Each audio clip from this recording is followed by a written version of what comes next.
Hey, you want to learn a fighting game? You want to learn the basics of it, but don't know where to start? Well, hopefully this video is for you. So let's get into it. So, quick little disclaimer in the front part of this video.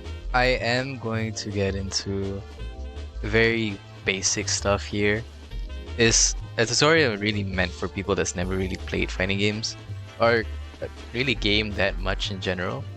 So I'm really gonna explain it from the beginning.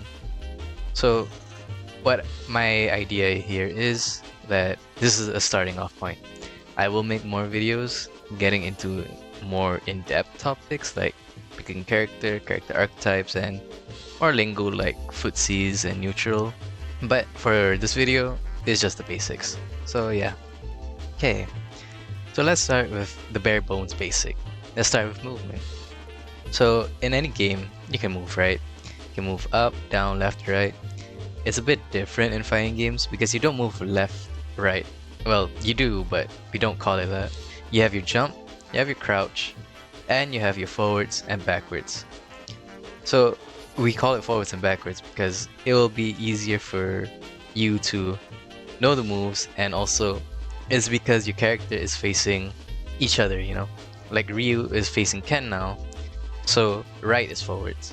If I were to switch it, Ken's on the left, Ryu's on the right, so now my forward is left and my back is right. So that's the essentially bare bones basic of it. There is another reason to this, and we're gonna get into that now. Alright, so now that we know our up, down, back, and forward, now we can get into motion inputs. So what is a motion input? It's basically a motion input is just basically a special move or unique attacks tied behind an execution barrier. So the most basic ones that everyone will have is quarter circle forward or quarter circle back, which basically looks like this. Press that with an attack button and a special move comes up. Now there are much more motion inputs, but depending on the character it's very different. These two are the most common ones that you find everywhere, and there are some that are kind of execution heavy, especially for first time beginners. I'd say the DP input, called the Shoryuken. The Shoryuken input is probably the hardest for beginners to learn because it is forward, down, forward, a Z in motion. But once you get it down, it shouldn't be too hard, I hope. We have enough practice. Okay, so the last part of this tutorial for the basics of fighting games, I'm gonna get into defense. So in every fighting game, except for some like Mortal Kombat, which have a block button, you hold back to block, which is easy enough to understand, right? If you see somebody coming at you, you just hold back, right? And you block it. A little thing for newer people, and I think this is where some people will get a little confused, or if you've played a fighting game and you don't know why you're getting hit, I'll try to explain it. There's two types of, well, three, but I'm gonna get into two types of attacks. You have your highs, overheads, and your lows.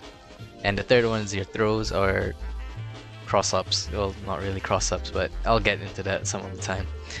So, sometimes your opponent will go, well, mostly for like mids or overheads, right? Like that. And that's easy enough. You just hold back to block. Yeah. But sometimes people don't really recognize that they can also attack you low. So I'll record Ken going for a low. And I'm gonna block the first one. And because I wasn't holding down back, I got hit because I was just checking my legs. As so. But now that I know that, if I hold down back, I'll be blocking the low. So now that we know some moves can hit you low and you have to block down like this, like holding down back, why don't you just hold down back all the way, right? Well, the other type of attack that they can do is called an overhead. An overhead is an attack that you can't block if you're blocking low. You have to stand up blocking. So the easiest example is every jump in attack is an overhead attack. So I've set Ken to jump in and I'm blocking low. I got hit. And if it was a real player, I would have exploded. Because jump ins usually do quite a lot of damage if you do land them. And lastly, you have throws. Throws have a different input in every fighting game. For Street Fighter, it's light kick and light punch together, and you get a throw. So throws beat essentially any type of blocking. Say you're holding back, you're gonna get thrown. Even if you hold down, you're gonna get thrown. So how do you not get thrown? Well, you have to throw them at the same time they throw you. Like that. It's very hard for beginners, but it is, if you know and see it coming, you can do it. And that kind of concludes for this short tutorial on the very bare bones basics of fighting games. And I hope you enjoyed it.